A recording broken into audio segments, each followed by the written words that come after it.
Hey, shalom, brothers and sisters. This is Amanda. Shabbat shalom to those of you that keep the Sabbath. I pray that you're having a restful and blessed Sabbath. And I am coming on today. I have some time today. I wanted to go ahead and do the part 4 of the marriage bed. So I actually wasn't planning on this being a mini-series, but there are some other things that I want to share that I feel would be really important and vital for those of you that are experiencing some issues in the area of intimacy within your marriage. So I just want to share a few things before I jump into this word of what I want to share. Number one, I just want to say again, thank you so much to all of you who have been so supportive, that have been praying for the situation, that have helped and sent financial donations. Y'all have been such a blessing, and I'm just beyond words at the help that I have received and just how Yahuwah continues to show His goodness and His love and His faithfulness through all of you. And as I said before, for those of you that, some of you reached out, I really wish I could help, but I'm in the same spot.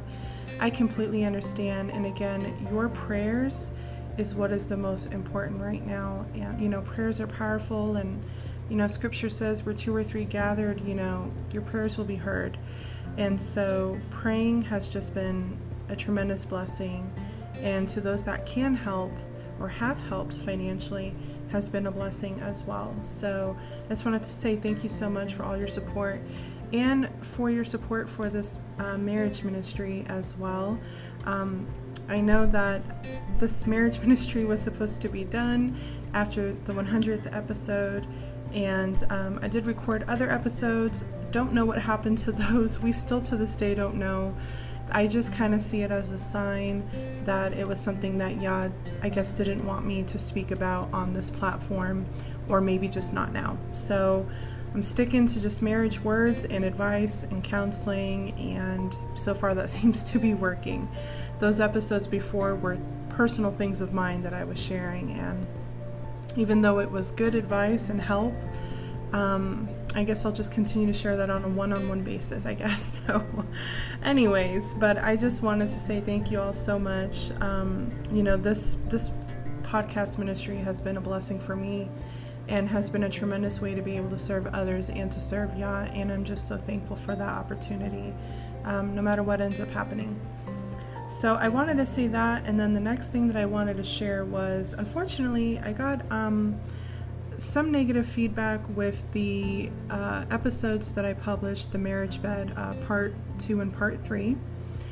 And, I understand, and I was kind of expecting that because, as I mentioned in the first and second episode, that there are many believers that feel that talking about sex or lovemaking is inappropriate, and I just want to share this. I shared with the individual that expressed that to me that I understood and I respected how they felt, but that I would pray for them, that Yahuwah would show them that, sex or lovemaking was created by Yah, and it's a gift to us, to those that are called to marriage. It's a gift to be utilized within a marriage union. And here's the thing, this is a marriage ministry. This is a podcast about marriage and family, and sex or lovemaking is a very huge, vital part of marriage. So I feel that it is necessary for me to talk about these things. I don't feel that anything I said in either of those episodes and the one I'm getting ready to share today is inappropriate, because I'm speaking within the context of marriage. I'm not saying to go do these things with whoever or the person that you're dating or, no, this is all in context of a marriage union. And on top of that, a marriage union ordained by Yah. That's the basis of this ministry, is talking about set apart marriages, marriages that are called by Yahuwah himself, not marriages that were brought together by our own will, our own choices, or man's choice, or anything like that. This is, Yah's marriages, right? Marriages from him, by him, and for him. So yes, it is a vital part to speak of, and I'm not going to avoid it. And I actually said that when I did the very first episode called The Marriage Bed back in November of last year, and I said this, that it's unfortunate because the world, society has perverted sex, has cheapened it, has caused it to become immoral and sinful. And yet on the other side, many churches and believers and things like that are ashamed or embarrassed to talk about it. Even husbands and wives, they don't even want to talk about with their spouse, what they're feeling, or, things like that. So, and that shouldn't be the case. Again, it's a gift. It's from our Creator, and I don't feel that it should be avoided. And I don't feel that it's inappropriate to talk about it. This is a marriage ministry, and this is, when couples come to me or individuals come to me for counsel, sometimes this is what we talk about. And I don't see any shame in that or embarrassed. I've never been embarrassed to talk about these things because they're normal and natural, and I think that's how it should be. And I always said that I didn't want my marriage to fall in the same thing where I'm embarrassed to open up to my husband about these things, or my husband feels the same way with me because maybe he feels I'm being uptight or something, So I'm really sorry for that individual who feels that way, and all I can do is pray for them that Yahuwah would show them, truth. And even if you're somebody that's not married right now, it's still not anything to be ashamed about, and it's still okay to learn about it. And talk about it so that you can prepare yourself if you're called into marriage, if you're called to be a husband or a wife. There's nothing wrong with that. So I just wanted to share that as well. And again, if anybody else feels that way, I understand you don't even need to tell me if, you don't need to send me an emails, unless you feel led to. But, if you feel to unfollow this podcast or, whatever that you feel, that I respect that. But I'm not going to stop from talking about it because I don't feel that I'm doing anything inappropriate or disrespectful or anything like that. Sex is a part of marriage, period, and this is a marriage ministry. So I'm going to be talking about it here and there.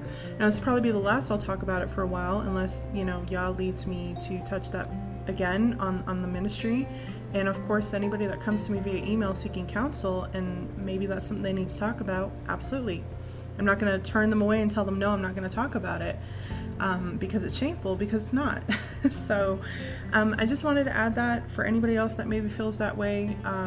If you decide to unfollow the podcast or you now think differently of me, I respect that. But I'm going to continue in what I feel is right. And yeah, it's, and if Yah calls us to serve and we have, a ministry or whatever, we need to, fulfill all of those areas. This is, again, a marriage ministry, and there are different areas of marriage, and intimacy is one of them, and it's a vital one. So I'm going to continue to talk about it. With that being said, let's move on to today's word. And this, again, will be the last episode. This will actually be part 4 of the marriage bed. The reason why I called these episodes the marriage bed is just based off of the scripture of Hebrews. I believe it's 13:4. And again, the very first episode I did was back in November of last year. And then I did a couple of more just in regards to intimacy. And then that was it. That was really kind of like all of the episodes that were targeted to that topic. So doing these, it's just something. I was praying one day, and it had only been 10 days and I did miss the podcast, but I was praying, if there's anything else that maybe I should talk, further about, please bring it to me. And he brought the area of intimacy to me. So yeah. So I'm going to be reading from a book today that I actually referenced in part 2. So part 2 was me just sharing resources, for those of you that maybe feel that you need to spice up things in the area of intimacy or something like that, within your marriage. So one of the resources that I shared, because it's the only Christian book that I know of, that talks just about sex, for marriage. Let me make that clear.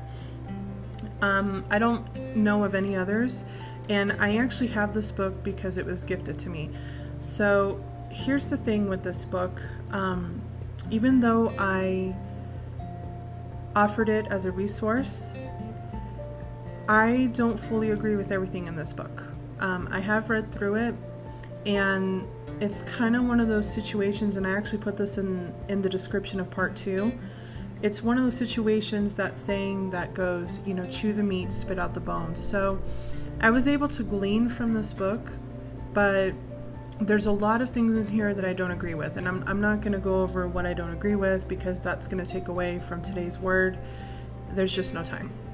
All I can do is, if you're somebody that is considering purchasing this book for a resource for you and your spouse, pray about it before you read it. Pray to ask, Yah to show you what pertains to you and your marriage, and what maybe isn't alignment with scripture, and so on and so forth. So again, it's a good book, but I do recommend it, because I don't know of any other Christian. Maybe there are. I'm sure there's other Christian books out there that talk about intimacy. One of the books that I shared throughout my podcast, Marriage God's Way, there was an area that talked about intimacy, and I shared that. As a matter of fact, that's what my mini-series was on. So there are Christian books or godly books that do talk about this topic, but this book is like completely about that. So, I don't know, maybe there are other books, but it's the only one that I have that I'm aware of, and yeah, I was able to glean from it, but again, I don't agree with everything. So I'm not going to read, I'm not going to read the introduction or anything like that. It basically is I will say it's in alignment with what I've shared throughout my podcast in regards to marriage and the roles of a husband and a wife, and just marriage defined through the scriptures. So I won't read that, because I've shared that many times throughout the 5 seasons that I've done. So I'm going to skip that. But there is a chapter in here that I do want to share that I feel will actually be really helpful for those of you that are experiencing issues in your area of intimacy. Now, again, many spouses are shy or embarrassed to talk about problems that can arise in the area of sex, even with their own spouse, because they feel ashamed, or they feel like, they have failed some way because they couldn't please their spouse, or they're not able to please their spouse. So in today's word, and for the ending of this series, I'm going to be sharing some of the problems that the author listed in here that I'm in agreement with, and I agree that everybody should be aware of this, because at some point or another, couples may experience one or two of these things. So my prayer for you today is that it is a source of encouragement, that it is helpful. And if you have any further questions, please feel free to email me, and I would be happy to help. Again, I know this is a sensitive topic, and I know it's hard to discuss these things or to admit these things. But you know what? We're all brothers and sisters. We're all adults. And it does happen to most of us. And I think it's important that we talk about it. So, again, I'm going to be reading from Intended for Pleasure by Dr. Ed Wheat and his wife. Her name is Gaye Wheat, Gaye. And this book was actually written in the 70s. And it's been revised four times. So I have the 4th edition. Dr. Ed Wheat is no longer with us. But again, I feel that he did a good job writing this book, but again, I don't agree with everything in here, so I've just gleaned from it. But that's what I'm going to be reading from today, and again, it's the book that I referred in part 2, and it just says on top, sex technique and sexual fulfillment in Christian marriage or set-apart marriage. So let me go ahead and get started. So this is going to be a longer episode, kind of like the first one that I did back in November. So, oops, I just turned to the wrong page, sorry. So just hang in there. I'm hoping that this will be helpful for all of you. So what I want to talk about today, and what many couples are experiencing, no matter what your age is, no matter how long you've been married, whether you've just gotten married, whether you've been married for a few years, whether you're in your 20s, whether you're in your 30s or your 40s, I know that this will pertain to everybody, for those that are experiencing issues. And to be honest with you, in my time that I've been counseling couples and individuals, and just learning about marriage myself through the scriptures and things like that, what I'm getting ready to share with you today from this book, a lot of couples are dealing with. A lot of people are having issues in the area of intimacy due to one of these problems that I'm getting ready to share with you. So the author titled it Hindrances to Intimacy, and he's listed quite a few. I'm hoping I'll be able to read all of them. If not, then I may have to do one more recording. So I'll do my best to read as quickly as I can, but I don't want to sound rushed either because then it's hard to understand. So, and please, again, excuse me for clearing my throat. My allergies are so bad. I always pray, I'm like, yeah, please don't let me have to have any issues and clearing my throat, and it happens. So, okay, so hindrances to intimacy. The first one is the habit of criticism. Many couples not only freely criticize each other in the hope of bringing about improvements in the other's appearance or behavior, but they also fall into the habit of unconscious criticism, constant carping on a small scale, woven into their daily conversation. This is not an environment in which intimacy can flower or flourish. Listen to yourselves. If there is habitual criticism, you can do something about it even before your partner decides a change is needed. On your part, totally refrain from criticism, no matter how much you want to retaliate.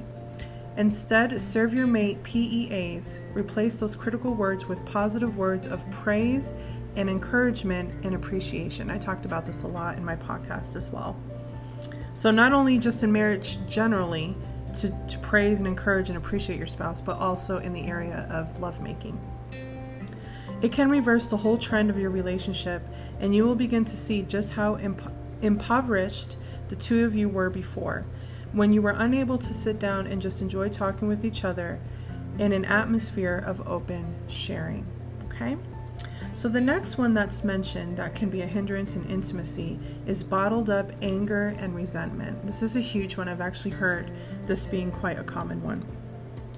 Anger and hostility, no matter how veiled or repressed, will kill any growth of loving intimacy. Marital boredom is often the mask that hides a world of rage and resentment never openly expressed. This happens when a couple fails to resolve issues as they arise. Failure to resolve issues creates barriers that eat away at the one-mind companionship that should be the foundation for the one-flesh union of husband and wife. Conflict resolution requires purposeful, productive conversation in an atmosphere of acceptance and understanding. Many couples simply do not make the effort to restrain negative emotions enough to be constructive in dealing with issues that threaten to divide them. When conflicts arise, husbands and wives often react in non-productive ways. Sometimes they will opt for strained politeness, refusing to deal with the cause of tension, beginning with the silent treatment, refusing to talk at all. This reaction tapers off as conversation about other matters becomes necessary. The couple may even laugh off an outburst of emotion without taking responsibility for hurting each other. Sometimes they resume a marital front, pretending that the clash never happened, but the bad feelings are still there. It's one of the worst things to do is just sweep things under the rug and act like it never happened. It's not good. You gotta talk it out. The issue may still be there too, waiting to trouble them another day. Anyone who has answered a telephone while angry knows how easy it is to put on a happy voice while maintaining a bitter heart. They may have an emotional argument, which does represent a reaching out to the other person. The underlying desire of the two arguing is that their position will be understood and accepted by the other. Too often, the missing element is a sincere desire to understand and accept the other person's position. Each foolishly hopes to err in an opinion without working out a solution, Proverbs 18:2. While such ventings generate more heat than light, emotional arguments sometimes bring about a new understanding between husband and wife when they have cooled off enough to reflect on each other's comments. A rousing fight may seem better than repression of opinions and emotions, which produces resentment leading to indifference. Indifference is the true enemy of love. Raising their voices and making non-negotiable demands are ludicrously irrational, some big words in here, and inconsiderate, but at least the husband and wife are still directed towards each other. The only fully effective response to conflict is purposeful, productive communication. The couple must agree that their purpose is not to vent emotions or opinions, but to achieve a one-mind agreement about how to resolve an issue. Then each of them will be better able to make comments and concession that will be productive in accomplishing that purpose. 2 ground rules that should be observed for constructive communication. Number 1, an agreement that both will keep talking until they resolve the problem and understand each other. Number 2, an agreement to limit the discussion to the present conflict not bringing up past failure on either side. It's really important.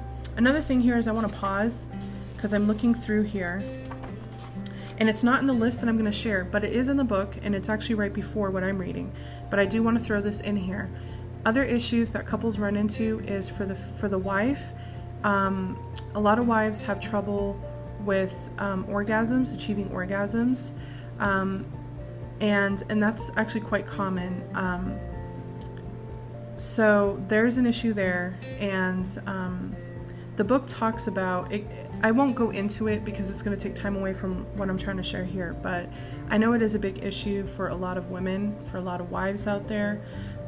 Some women have been blessed to have a natural high libido and they don't have that problem. Praise Yah. But some women have that issue, and the book does address that as well. As a matter of fact, when the author talks about the art of lovemaking, he really advises the husband to really be all about his wife and make sure that his wife achieves that orgasm, even if he already has. So the book, and this is why I recommend the book, because it does, like I said, I was able to glean a lot from it, and it does give some really good advice and things like that. So I do recommend that you read it. Just again, glean from it, chew the meat, spit out the bones, pray about it before you read it. Other issues for the husband, for the men, is erectile dysfunction, especially as they get older, or pre-ejaculation.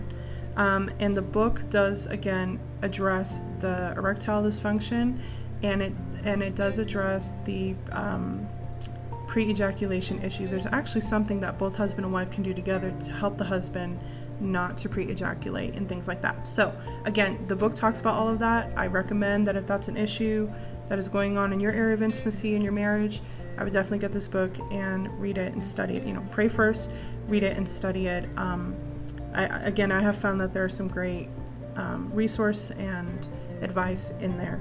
So I did want to throw that in there because those are some really common issues within the area of intimacy. So if you're struggling with one of those things or all of them or whatever, get this book and it will help you. Okay?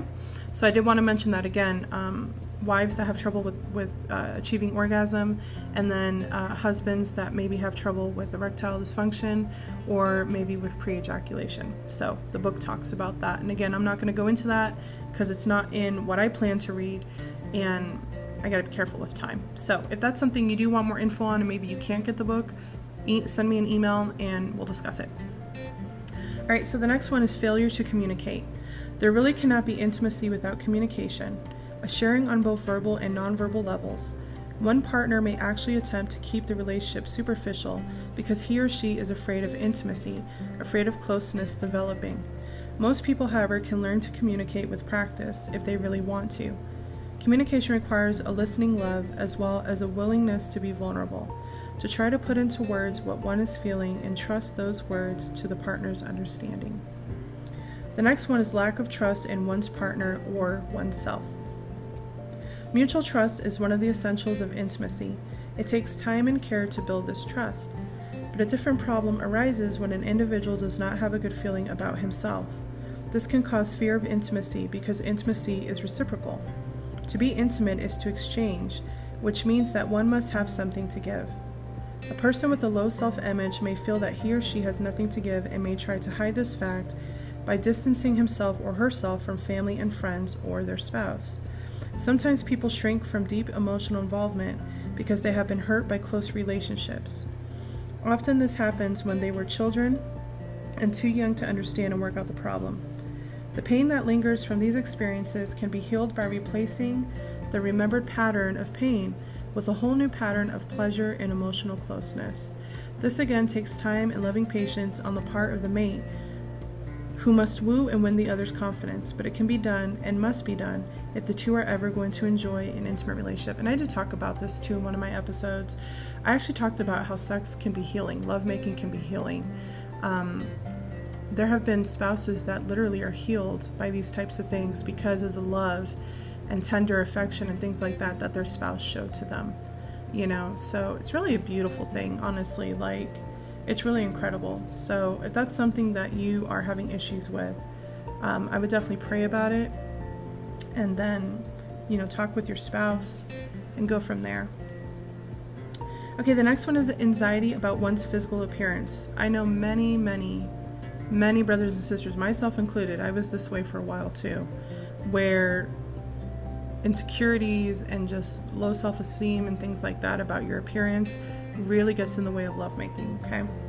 It says there is a direct correlation between a negative perception of one's body and inhibited sexual intimacy.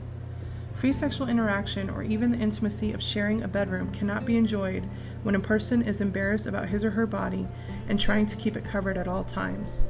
The natural sexual responses of the body are also inhibited when a person is concentrating on his or her physical imperfections rather than erotic and pleasurable thoughts. So women, if you and your husband are going at it and all you're thinking about is, oh my gosh, is he seeing this, these stretch marks that I have, or the cellulite that I have, or what is he thinking of my breasts, or what is he thinking, what are you enjoying?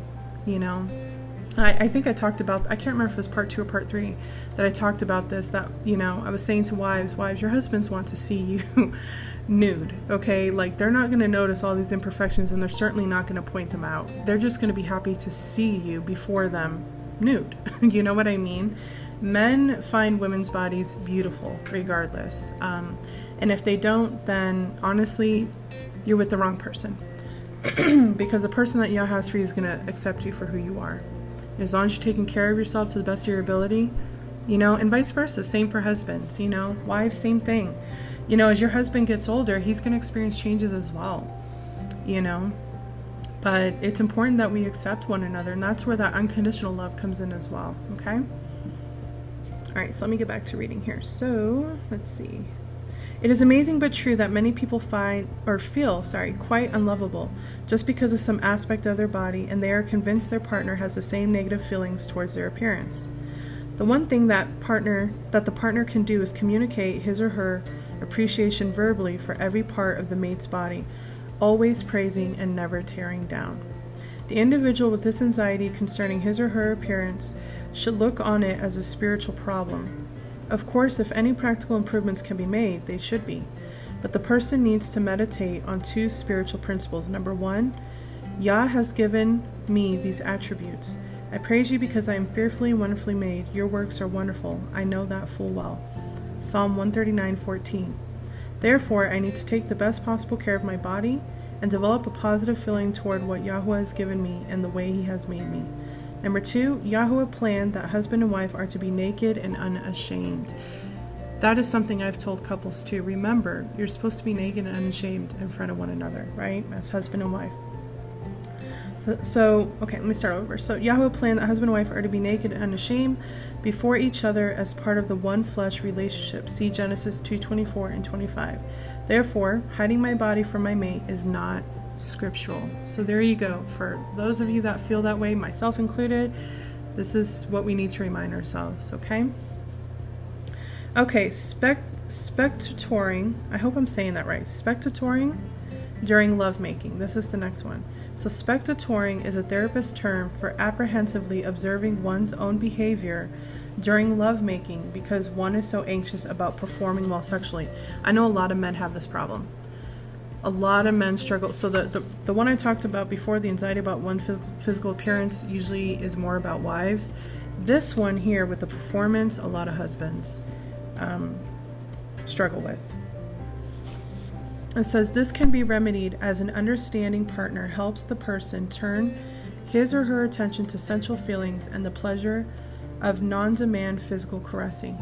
Because intimacy is a mutual experience of sharing, it is difficult to enter into the enjoyment of it when you are self-preoccupied. Switching your attention to pleasuring your partner and enjoying the way your partner pleasures you will build intimacy and do away with anxious self-consciousness. The next one is de-emphasizing the value of sex. The sexual relationship within marriage is one of the most profound, profound, rewarding, and mysterious of all experiences. But strangely, some people think of sex as an immaturity that should be outgrown, or they might think of it as inappropriate, like what I was talking about in the beginning of the episode. In some marriages, one or both partners may consciously de-emphasize its value and turn their attention elsewhere. This is, of course, devastating to the rich, sexually diminished intimacy that Yahuwah planned for husband and wife. Okay, the next one is predictable mechanical sex. An emotionally enriching intimacy is always a sign of life. Sex that is as routine as brushing one's teeth and as mechanical as mailing a letter is a sign of a dying relationship. It may be revived by emotional preparation for physical sex, by varying times and places and approaches for sex, and by emphasizing tenderness and sensuousness, rather than a technique that is goal-oriented to a quick orgasm. A man can have sexual experience that lasts a scant 2 minutes, but this would be cheating both himself and his wife. So I want to make a couple comments on this. So this often happens when a couple is trying to conceive. They've made having sex like this thing that you have to do, like, oh, we got to do this now, because if not, we may not be able to conceive. Like, you take the fun out of it. Also, people that just, there's no creativity, there's no, what's the word I'm looking for? Spontaneity. I'm getting tongue-tied, I'm sorry. You got to be spontaneous and just get creative, like I was talking about in part 2 and part 3. I had suggested in part 3, set an alarm for a crazy time in the middle of the night or really early in the morning. Experience with different positions. It doesn't always have to be the same position. Make love in different places of your home, right? Go on a small vacation that doesn't cost much. Go on a weekend getaway, right? And, explore one another and just do different things. Try some intimacy games. I had recommended that in part 2. There's ways to spice it up so that it's not predictable and it's not mechanical, as the book is saying. So unfortunately, a lot of couples end up in this rut, especially if you've been married for several years or more. You got to spice it up and get creative, okay? All right, so the next one is lack of sensitivity. Intimacy grows as we show our sensitivity to our partner's needs. An insensitivity to needs and desires, particularly in the sexual relationship, can be quite detrimental to the development of intimacy. One traditional example often cited is the husband who demands sex right after an unresolved argument, with the children playing in the next room and a neighbor at the front door, or the wife who interrupts her husband's impassioned lovemaking to go take meat out of the freezer or check on a sleeping child. Therapists call behavior that hinders a satisfying sexual experience sexual sabotage. If you want to develop intimacy, you will pour yourself into understanding your partner's needs and meeting them in sensitive, loving ways. So wives, don't push away your husbands when they're trying to initiate. But husbands, don't force it either when it's not the right timing. There are other things that are going on that, it's just not good timing at the moment. So be considerate of one another and be sensitive to one another's needs. The next one is absence of non-sexual physical touching. To enjoy intimacy with your mate is to be in touch. This means physical touch as well as the ways you touch emotionally, intellectually, and spiritually.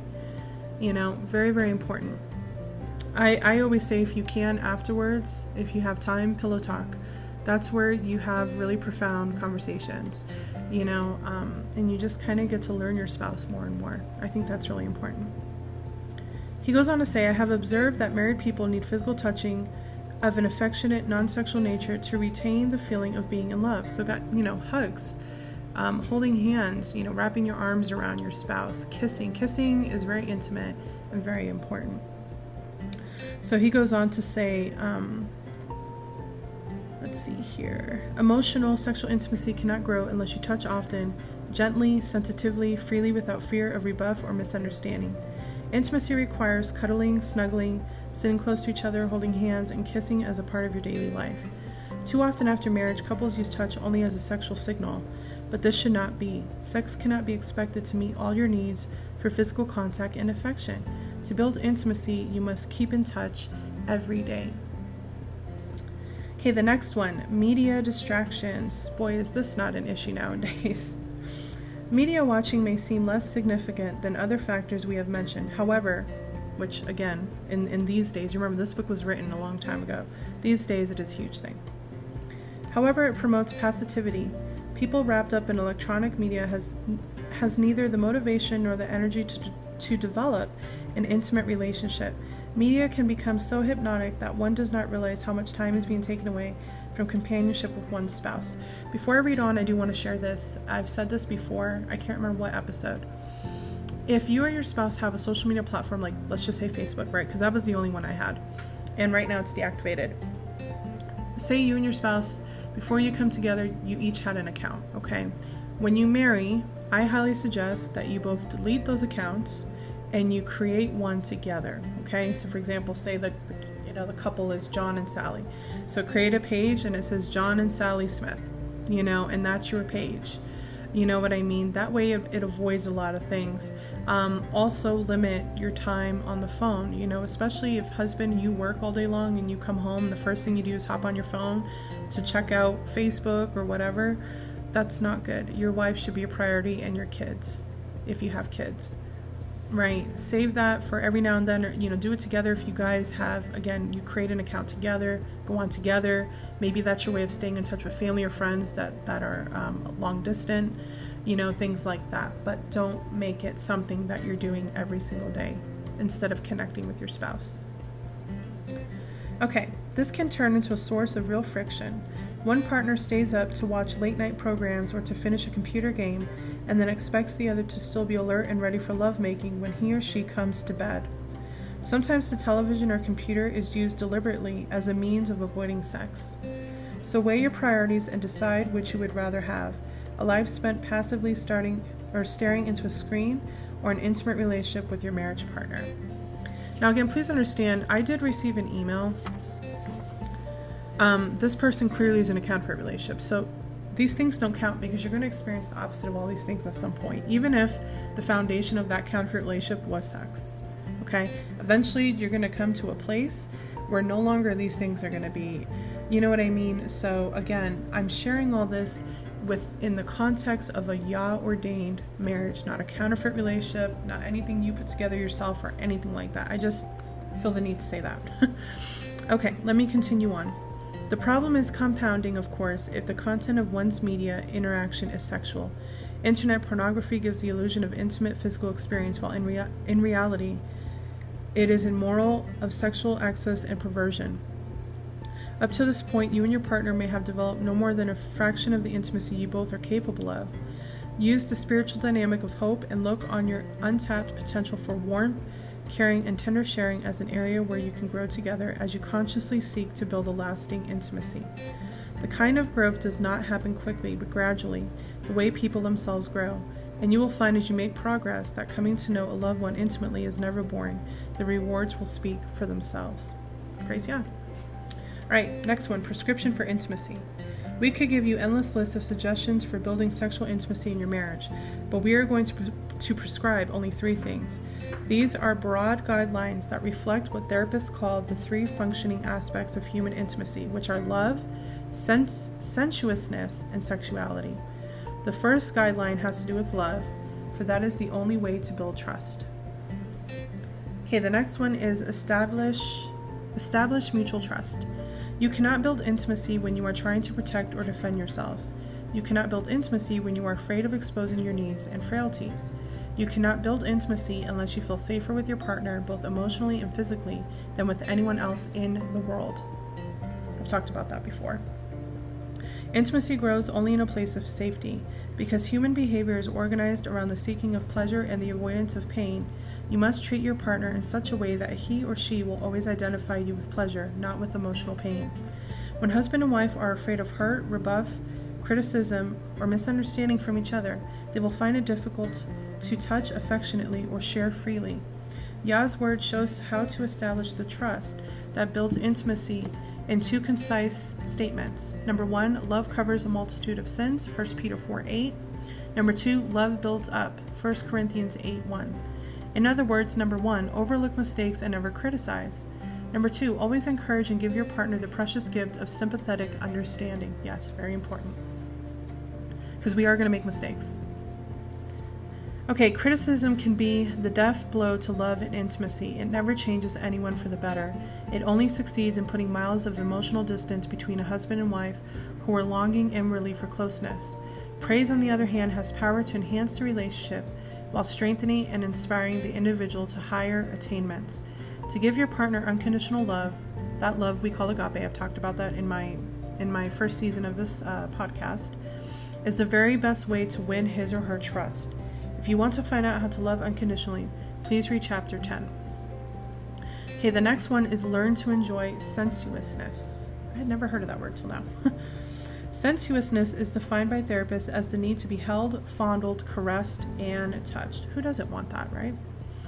It should not be confused with sensuality, which is a preoccupation with the physical as opposed to the intellectual and spiritual. We are speaking simply of the importance of touch as a means of meeting a human being's deep needs, and as an essential way of developing intimacy in the marriage. In Love Life, we have given 25 suggestions for non-sexual touching, which any husband and wife would do well to put into practice. Some individuals are hungry for more touching and will gladly have sex, just to be held and caressed. Others do not understand what their true need is, and they may try to use sex as a substitute for sensitive, affectionate, physical fondling, and closeness. Then there are those who believe they are just not affectionate. These must learn to enjoy sensuousness through the loving, patient persistence of the partner and the practice of non-sexual physical touching. Sensuousness is also important in the enjoyment of sex. Almost every square inch of the human body has the ability to become erotic, and partners should use their hands and fingers to touch, stroke, massage, and caress all parts of their mate's body. Exploring every part of the body with loving hands, including tracing the beloved's face in the dark with sensitive fingers, will increase the sense of intimacy. Yeah, I think that's one of the most intimate things ever, and very romantic. Prolonged kissing is healthy as well as pleasurable, unleashing chemicals that ease stress hormones and also transforming benign bacteria that keep each other healthy. It is therefore no wonder that over 90% of societies practice kissing. As sensuousness is learned, the husband may discover that sex can be much more leisurely than he imagined, and that being sexually passive occasionally can be very enjoyable, as his wife caresses him in ways she has discovered will please him. Sensuousness requires the capacity to enjoy tenderness, and the man who has taught of feelings and of tenderness as somehow feminine will have much more to learn, experience this aspect of intimacy. Yeah. So wives, for example, if your husband had a really bad day at work and he comes home tired, stressed out, number one, I always say, if he wants to talk about it, give him your undivided attention. The next thing is, while some husbands may want to resort to lovemaking at some point, I highly recommend this first. Believe it or not, no matter how tough your man may seem, no matter how alpha male he is, no matter how manly he is or whatever, every man, I guarantee you, every husband would love to just be in their wife's arms, just laying there with their head against your breasts and just feeling loved. Hold him. I know that people are like, oh, husbands usually hold their wives and whatever, but wives can also hold their husbands. There is nothing wrong with that, and men love it. They actually turn into little boys when this happens, and I think that's really cute. But they love being held. They love being nurtured to a point. I'm not saying be his mom, but they love being nurtured. They love being caressed, caress their hair, rub their back softly, or massage their shoulders, or, there's so many things to just show your man that love, and I guarantee you that will melt away their entire day of stress that they had. Kissing, and just whispering things to him and just things like that. And that's not even you're not even making love, it's a part of intimacy, but you're not actually doing the act.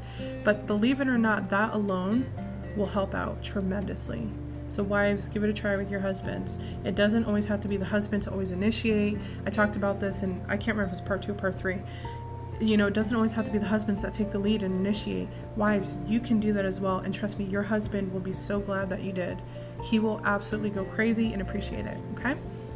All right, so here's the last one. Praise y'all, I'm doing good on time. Relate sexually as lovers.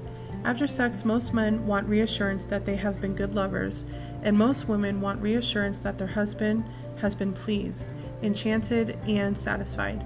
But research indicates that a great many people just turn over and go to sleep without saying much of anything. Listen, I'm gonna just make a comment about this. A lot of people get offended when their spouse rolls over and goes to sleep. this doesn't mean it was bad, okay? I mean, I think it shouldn't be that way all the time, unless you're absolutely exhausted. I get it. It happens, right? Lovemaking can be exhausting, especially if you were tired beforehand, you had a long day. Especially for husbands, they go out, they work all day, and women too, they do a lot in the home as well, or if you work too. I can understand falling asleep. Try not to do it all the time. Let there be pillow talk, let there be cuddling, things like that. However, what I'm trying to say is, just because your spouse rolls over and goes to sleep don't take it offensively. It doesn't mean it wasn't good or whatever. He's just tired, and which is a good sign. That means you wore him out. You know what I mean? Like, that's a good sign. So I often hear couples take this as a negative. They're like, oh, he's going to sleep right after, whatever. I can understand if it's every single time. You want to share, you want to just kind of bask in the not aftermath, but just after that, and pillow talk or whatever. So I understand not wanting that to happen all the time, but don't take it the wrong way if your spouse does. It just means that it was really good and you're spent and now you need a rest. People do that where they rest and they get up a couple of hours later and they go for round 2. You know what I mean? My point is, don't take it the wrong way. But I also understand not wanting that to happen all the time, but it's not a bad thing. Okay. If you want to build intimacy, you will need to begin to relate to each other sexually as lovers, not as disgruntled moms and dads who occasionally have sex because it's a habit or a duty. So, for those of you that have children, what are some of the characteristics of sex between marriage partners who are lovers? First of all, when they have sex, they are often reenacting the time when they first fell in love, the drama of the courtship, and this recalls the freshness of youth. These feelings can be recaptured each time they shut out the world to come together sexually. The husband can experience the thrill of conquest whenever he makes love to his wife, and she can glory in his pursuit, and he can savor her melting response. Because the husband is a lover, he shows capacity for tenderness and caring, and the ability to express his feelings without embarrassment. Along with masculine characteristics, sorry, I'm just checking the time here. Okay, I'm doing okay on time. Okay. Along with masculine characteristics that pleases his wife, such as confidence and strength, the wife responds in turn. She is thrilled by his slow, sensual approach and by a romantic atmosphere, and she lets him know it. Husbands, if I have any husbands listening, any men listening, please don't always make the lovemaking this fast wham bam thing, okay? Let it be slow and sensuous. That's what lovemaking is. Take your time. And for many men, again, I mentioned earlier, many men are worried about, ejaculating too quickly. So again, take things slow. The whole idea when you make love is that you are pleasing one another. So the husband is pleased and the wife is pleased. So, I get it. There will be times, and that's fine. Again, variety is important. There will be times where it's a quickie, or, it's just one of those where you want to kind of get rough and things like that. There's nothing wrong with that as long as you both agree and you don't hurt one another and you're respectful. But in other times, I really encourage to really make it slow. Foreplay or oral is very important in the beginning. Just take your time to explore one another, get to know one another, and just really take it slow. Don't always just, go quickly at it. And I understand sometimes it can be that way. Try to slow it down here and there, okay? All right, so lovers avoid dull routine in their sex play. They practice variety, variations in time or setting, variations in love play, so everything I talked about before, variations in frequency, position, and mood. Sometimes their sex is fun, sometimes it is intensely passionate, okay? Like I was saying, sometimes it's going to be really, really passionate, really intense, to where it could be faster, it could be slower. The idea is to just have a variety. Experience all of it. You're free to do so with your spouse. How amazing is that? Experience all of it. Absolutely. Unless there's something medically or physically wrong with one of you that it would limit you, do it. Absolutely. So he says, sometimes it is intensely passionate, sometimes it is leisurely and tender. Variety is the spice of lovemaking. So what I said in all 3 of my episodes, okay? It is confirmed here.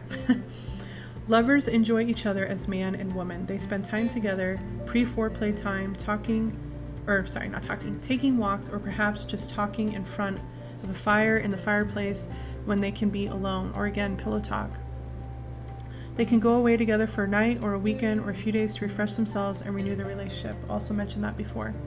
Lovers learn to subtly or directly communicate their desires hours beforehand, to give both time to prepare emotionally, to look forward to the experience, and to fill their minds with exciting ideas of how to make the lovemaking experience more beautiful and prolonged. So make plans. If your husband's at work, husbands, reach out to your wife, call her or text her, hey, I can't wait to get home, be ready, we're gonna have some fun, or we're gonna make love all night, or we're gonna, whatever. Wives, same thing. Like I said, don't be shy. Take the initiative every now and then. Reach out to your husband, let him know, hey, I'm making your favorite dinner, we're gonna have a candlelight dinner, and then afterwards, the sky's the limit, okay?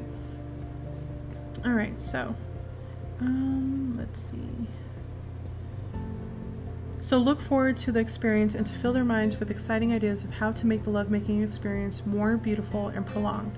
After the climax, when both have been satisfied, lovers want to remain close to each other with lots of gentle stroking, murmuring, kisses, and embracing. So, don't always be so quick to get up and go, take a shower or something like that. Again, try to just lay there afterwards and just cuddle with one another, hold one another. Again, pillow talk, things like that, or even just lay there quietly, just holding one another.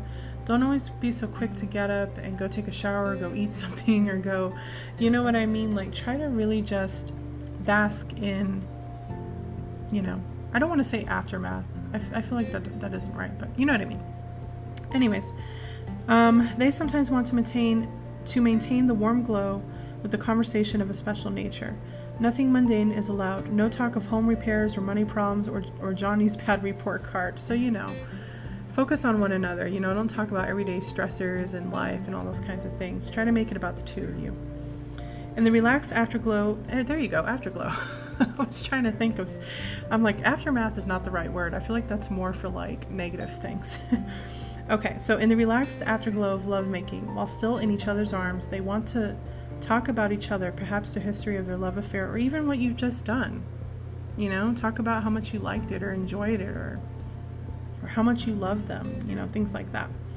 They may share conversation that is intimate or especially uplifting, perhaps expressing dreams and goals they would mention at no other time. Like I said, pillow talk seems to be the grounds for like really in-depth talk.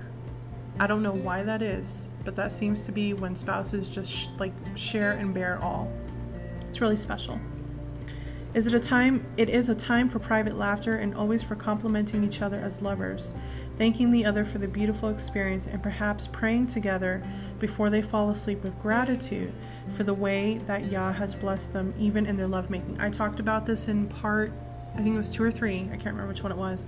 Prayer is important. Pray before you make love. Pray and ask Yah to bless your time together as husband and wife. Pray afterwards and thank Him, like the author just said. I've had some people say, oh, but it's awkward to pray about those kinds of things. Why would it be awkward when He created it? Like, this is His gift to a marriage union. So yes, absolutely. Pray together. Let me tell you something. Praying together as husband and wife is one of the most intimate things you can do as well. You want to talk about intimacy? And I can't believe I didn't mention this before. Praying together is one of the most intimate things that you can do together as husband and wife. Praying for one another and praying together. Wow. Yeah, let me not even talk further about it. Okay, I'm sorry. All right, so for the set-apart couple, it says Christian, but I'll say set-apart. Sexual intimacy always has spiritual dimensions as unity with the beloved is experienced, and the two reach the highest possible degree of closeness physically, mentally, emotionally, and spiritually. For this couple, there is no sadness after intercourse, but two hearts singing as one with joy and praise. Praise Yah, hallelujah. It is our prayer that you will experience the pleasure of sexual intimacy in your own marriage. And that is everything. Praise Yah, I did good on timing. Yay! So, yeah, this book honestly is really, well, you know what, I still have time. Maybe I can, because I was talking about the other issues of not achieving orgasm and erectile dysfunction. So, listen, for men, for erectile dysfunction, you might have to resort to a medication, but I'm going to be honest with you, there are natural ways, and if you want more information, just send me an email. There are natural ways to to cure that, to help it along. A lot of it is mental, to be honest with you. A lot of it has to do with your thought process and things like that. If it is a physical condition, you might have to see a doctor, you might have to take prescription, but there are natural ways to take care of that. When it comes to, for women, for achieving orgasm, listen, also same thing. There are a lot of natural ways to address that. Husbands understand that some wives just take longer to get there. Some wives have a high libido and they can achieve an orgasm 4 times before you've even had your first orgasm. Some women are like that. But for some women, it takes them longer. So the simple cure to that is just making sure you tend to your wife's needs for however long it takes. And I know for some husbands that might be frustrating if it takes 30 minutes or longer, but that's a part of the giving, right? That's a part of making sure that you please your wife. But for women, I just, tell your husband certain things that help you to feel turned on and things like that. Focus on those things. For men that have the issue of pre-ejaculation, there's actually a section in the book.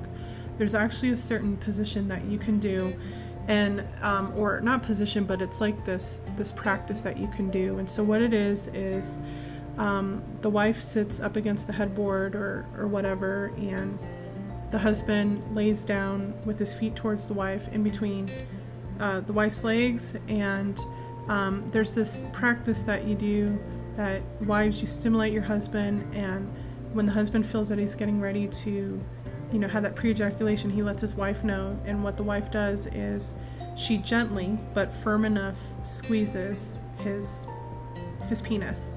And so you're supposed to actually do that over and over. It's like it trains him to not pre-ejaculate so quickly. So anyways, it's in the book. I'm not explaining it very well.